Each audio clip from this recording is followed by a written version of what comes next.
Hi everyone, Samantha Huigan back again with a very interesting video during these corona times. So first and foremost, I want to say I hope you are well, I hope you're taking care of yourself, and if there's anything that I can do to help support you in terms of helping you find a medical professional or a mental health professional in your area, please don't hesitate to go into my DMs and we can talk about what that looks like, because I do know these are some trying times.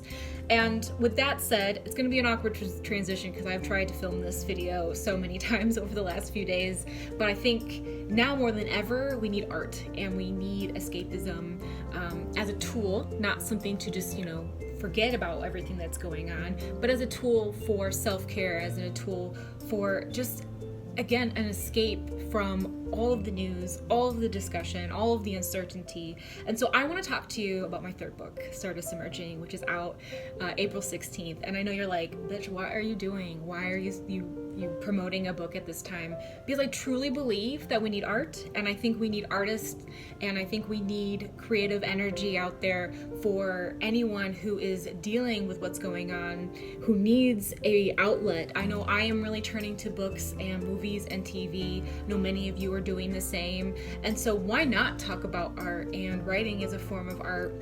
And so I'm not going to talk about Stardust Emerging in terms of, it's a book and you should read it and you should buy it. No, that's not it. But what I am going to talk to you about is some of the themes that I'm very passionate about as a sex therapist that have found their way into Stardust Emerging. So first and foremost, this is not safe for work. I know we're mostly working from home if you can, but we're going to talk about sex, guys. We're going to talk about consent. We're going to talk about things that you might want to put some earphones in if you have little children running around, or pause and come back later. But we are going to talk about sex, so that's your warning. In Stardust Emerging, as is tradition with the series, my focus is on healthy relationships, and that just doesn't mean talking and talking that makes no sense. I do focus on friendships and familial relationships, but in Stardust Emerging especially, we kind of do a pivot and we talk more about romantic relationships and sexual relationships, because these characters have had time to develop feelings for one another, and how they want to show that emotion is through physical contact. So I'll be focusing on Claire and Kayan, and I will be oh my god, they are not together. Claire and Melissa, and Kayan and Naluba. There's a lot going on, so hopefully I'm not spoiling it for anybody. You've had a couple of months, if not years, to read the first two books, which Dawn Among the Stars is free right now wherever you get your books. So wherever you get them, download it. Link is in my bio. But at this time, we've got two major relationships that are going through some rocky things. And through both of those relationships, I know I wanted to talk about safe sex practices. I want to talk about consent, sex education, comprehensive sex education that doesn't really exist in the United States, but it is a dream of mine, and one day we will get there. I know that. And boundaries. So one of the things that I like to read is romance, and what comes with romance in this genre is erotica or sex or physical relationships, whatever you want to talk about. There are different levels depending on the author, but I love romance, and one of the reasons why I love romance is because it gets a little sexy in here and it's super fun.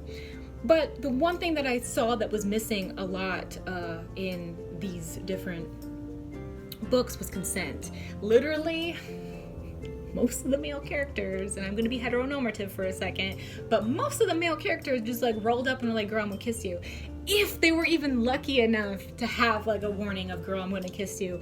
Most of the time, there's just somebody coming up to the protagonist and sticking their tongue down their throat. As much as it's kind of hot, I guess, it's just not realistic, and it's not okay because there's no consent involved. There's no hey, can I kiss you? Or hey, I like you. Should we go further? It's literally the assumption that soulmates exist, which maybe I'll make another video, so comment below if you want me to talk about my idea of soulmates and how that manifests in healthy relationships. But it's this idea of two people just coming together because they have this physical attraction, therefore they don't need consent.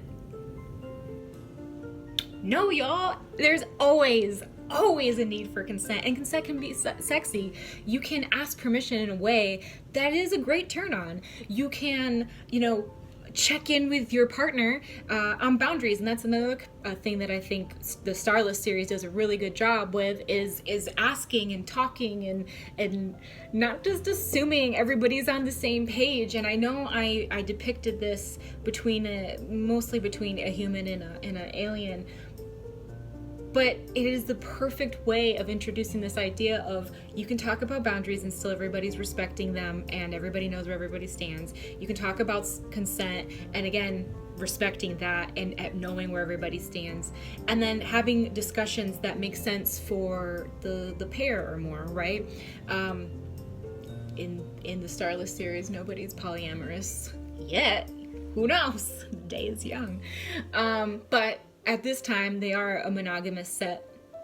Both sets are monogamous in terms of, like, they're just kind of focused on the other person, but, like, they have discussions about what their relationship looks like. They have discussions about what they need from each other.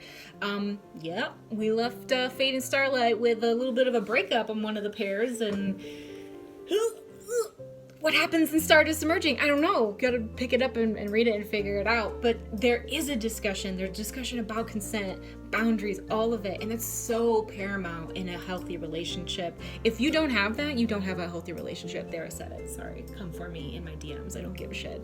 You have to talk. And you just, not just waltz around the issue. You have to get in there and, like, you have to know where the both of you stand, or the multiple of you stand, whatever.